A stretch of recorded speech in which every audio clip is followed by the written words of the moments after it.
Hello, hello, hello. Natalie Quinn here, going to do my Cockney monologue from My Fair Lady. It is the monologue that Alfred P. Doolittle does when Henry Higgins asks him if he has any morals. My images that I associate with Cockney are, I must admit, Bert from Mary Poppins, which I've been looking at videos that say that he did an absolutely ghastly job, but it's Disney and he's Dick Van Dyke, so I guess we can forgive him. I do associate it with My Fair Lady, and I've got this lovely little meme. 8 is gonna 8. That's it, Eliza saying 8 is gonna 8, which is fun. I watched My Fair Lady over and over when I was a kid, so that's been my main study for Cockney.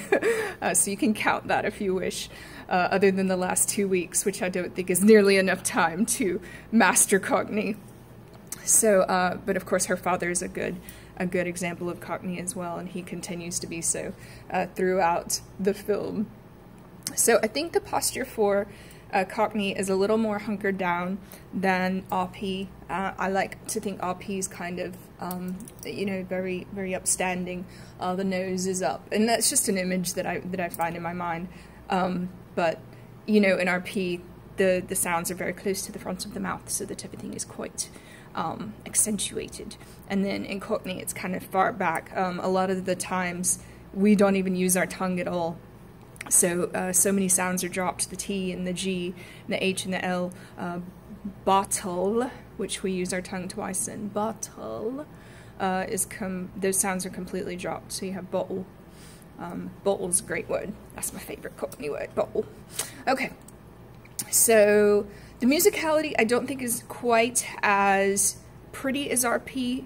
It sounds more like, I'm not going to say what it sounds like because it sounds offensive, and we had a whole lesson on ethics, but it is not quite as elegant as RP. It's much more colorful, which makes it really fun to listen to, and probably fun to say if you have more experience with it than I do. Okay, my experience being watching My Fair Lady over and over as a child. So my biggest struggle is the fleece set. The Flois set. But some of the signature sounds are dropping the T, the G, the H, and the L. So if you've got like, oh, you saw a kitty, what kitty? What kitty did you see? The G at the end of teaching and learning, any word that ends in G. What did you do? What did you do all day? I was teaching and learning. And then the H, haven't you heard? Teaching and learning is important, you know. And then the L, we already established it, like bottle, but also cattle is fine, and like call. I'm gonna give you a call, so that L is dropped. Let's see what else. There's the T, the G, and the H. We talked about that. Oh, this one also looked familiar to everyone. The E becomes that I. Sorry, I've also been studying Irish. Becomes that I sound. So you end up, instead of the rain, you end up with the Rhine. The Rhine in spine stays mindly in the pline. So that sounds familiar if you've seen My Fair Lady, and if you haven't, you should. My favorite is the voiced and unvoiced THs. The voiced TH becomes a V, such as clothes. Clothes becomes clothes, and father becomes father. So my father said not to bring any clothes. That's kind of a very bad quote from My Fair Lady, which is not at all accurate. And then of course the this sound, the non-voiced TH, always becomes an F. So where you from? North London. Oh, I think North London's lovely. So those sounds. Okay, so my signature sentence is, I think me mate's mother has a kitty named Katie that doesn't have the brains to hide an American for his own elf. And also this one, which I have trouble with because it uses the Flois set, which I've intentionally tried to challenge myself with. 3 AM is the time for sleeping.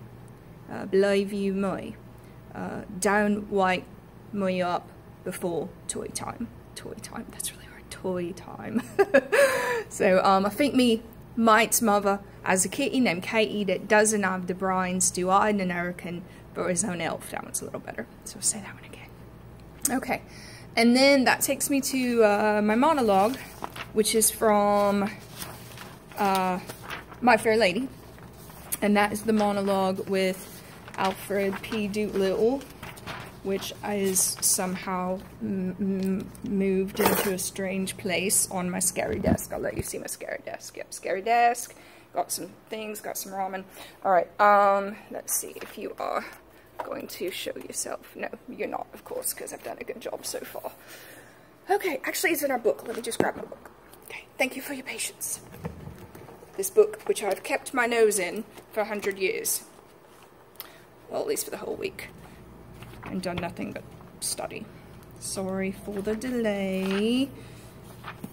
Alright, so he says, this one starts a little later than the one that I actually have on my worksheet, but it's pretty darn close. He starts with, well, Henry first asks him, have you no morals, man? And he says, no, I can't afford them, Governor. And he says, neither could you if you was as poor as me. And let's see, Eliza, there he is. I ask you, what am I? I'm one of the undeserving poor. That's what I am. Think what that means to a man. Think what that means to a man. It means he's up against middle-class morality all the time. If there's anything going and I puts in a bit of it, it's always the same.